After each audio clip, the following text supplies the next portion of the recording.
יא איך סוף נועם שבת, אוי אוי אוי אוי אוי, אמת אמת ומתייחדת בסגולתך, משוך נועם יראתך, אוי אוי אוי אוי אוי, לעם מבקשי רצונך. Voilà, encore un Shabbat. Parashat Emor et quatrième chapitre des Pirkei Avot.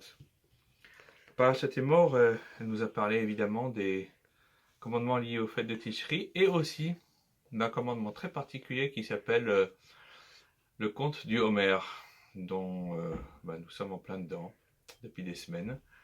Ce soir, nous sommes au 31e jour du Homer, qui signifie 4 semaines et 3 jours. Et nous avons une Haftara très célèbre, tirée du livre de Yéhiskel, du prophète Ézéchiel. Alors il faut savoir que, à cause d'une phrase qui est contenue dans cette Haftara, avec laquelle elle termine d'ailleurs, eh bien, tout le livre d'Ézéchiel a failli être enterré par les sages d'Israël, les Anshe Knesset Agdola, lorsqu'ils ont discuté, les gens de la Grande Assemblée, de savoir quel serait le contenu de ce qu'on appelle le canon biblique. Et la Gemara dans Megillah enseigne qu'il y a eu des centaines de prophètes et des prophétesses, et que en réalité on n'a conservé que leurs enseignements qui ont un intérêt pour toutes les générations d'Israël. Tout le livre de Yéhiskel, des dizaines et des dizaines de chapitres, le premier chapitre de Yéhiskel, c'est le fameux chapitre de la Merkava, du char céleste, qui constitue réellement la base de tout le sens caché de la Torah. Et bien malgré tout cela a failli être enterré à cause d'une phrase que l'on a vue ce matin dans la Haftarah, où il dit Kol nevela utrefa mina of mina bema lo yochlu akohanim. Toute bête qui est nevela, c'est-à-dire que dont l'abattage a été réalisé suivant les règles, qui est très fa. Donc l'abattage a été réalisé dans les règles, mais on a découvert une lésion interne, ou nevela, où on n'a pas été abattu convenablement, eh bien, les kohanim n'ont pas le droit d'en manger. Et qu'est-ce que ça signifie?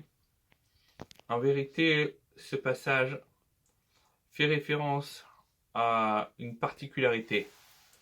Il y a ce qu'on appelle des offrandes d'oiseaux qui se font pures évidemment au Beth Amikdash.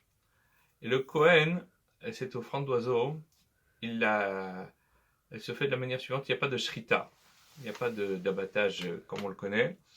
Il y a spécifiquement ce que l'on appelle la melika, c'est-à-dire que avec un ongle, le Kohen brise le cou de l'oiseau. Et il a le droit de consommer. Mais c'est uniquement dans le cadre des sacrifices et dans le cadre du temple. Et donc, le Navi, le prophète, dit qu'à ce moment-là, eh bien, tout ce qui se fait en dehors du Beth Amikdash, même les Kohanim, donc toute bête qui n'a pas été abattue convenablement, si c'est en dehors du cadre sacrificiel, même les Kohanim n'ont pas le droit d'en consommer.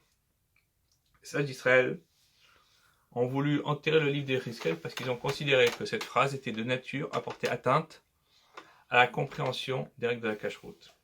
Ezihu Chacham Aro Etanolad. Qui est le sage, c'est celui qui voit ce qui allait survenir. Des siècles plus tard, le premier synode réformé qui s'est déroulé en Allemagne en 1820 a décrété l'abolition des règles de la cacheroute en se basant sur son verset.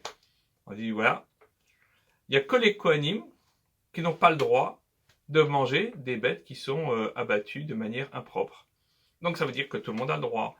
Et comme nous ne reconnaissons pas non plus l'existence de descendants de Aaron à Cohen, eh bien dans ce cas-là, les règles de la cacheroute sont ipso facto abolies. On comprend donc le danger qu'une mauvaise interprétation d'un verset peut amener pour une personne, pour un groupe, mais pour tout Israël. Et les sages ont bien vu le danger qui régnait à ce moment-là. On dit attention, prenons garde. Et c'est une grande leçon pour nous de savoir que tout ce qui n'est pas interprété d'après les enseignements fiables de Torah Sheba'al Peh et de la loi orale, transmis de maître à élève depuis des générations, depuis Moshe Rabbeinu, depuis Moïse au pied du mont Sinaï. Tout cet enseignement qui n'a pas été transmis de manière fiable, eh bien, ne doit pas être considéré. On ne doit même pas s'y intéresser. On doit le jeter aux orties. Et c'est une leçon pour chacun d'entre nous de savoir que la Torah, c'est beau, c'est extraordinaire, c'est merveilleux, mais si ce n'est pas interprété convenablement, ça peut se révéler être un poison mortel. Voilà, ce soir, nous rentrons encore dans une semaine. Paraît-il qu'on va être déconfinés, mais je vous invite tous, autant que faire se peut, à rester confinés, parce qu'il y va de notre santé à tout à chacun. Prenez soin de vous et Shavua Tov. Confinement, jour 53. קדש שם בקדושת השבת אוי אוי אוי אוי אוי אוי אוי אוי אוי אוי אוי המתייחדת בתורתך פתח להם נועם ורצון לפתוח שערי רצונך יחשוף נועם שבת המתאמת ומתייחדת אוי אוי אוי אוי בסגולתך